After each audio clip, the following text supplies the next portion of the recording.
ये pride land का एक रोशन दिन था जब सिम्बा अपनी सबसे बेहतरीन दोस्त नाला को लेकर हाथियों के कब्रिस्तान आया।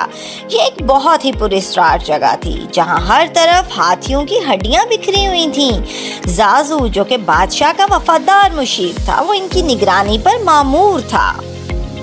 सिम्बा और नाला जब आगे बढ़े तो अंधेरों में से बहुत से लगड़ भगड़ सामने आए और वो खतरनाक हंसी हंस रहे थे। सिम्बा ने बहादुरी दिखाने की कोशिश की, सीना फुलाकर लगड़ भगों का सामना किया, लेकिन दिल में वो और नाला दोनों जानते थे कि वो बहुत बड़ी मुसीबत में फंस चुके हैं। सिम्बा ने घबराते हुए कहा, तुम हमें छोड़ दो वरना मेरे बाबा आ जाएंगे। लगड़ बगड़ सिम्बा की धमकी पर कहके लगाने लगे। उन्हें मालूम था कि मुफासा बहुत ताकतवर है, लेकिन इस वक्त बादशाह कहीं दूर था। बच्चे पीछे हटने लगे, डर उनके चेहरों पर वाज़िया था, लेकिन लगड़ बगे उनके करीब आने लगे।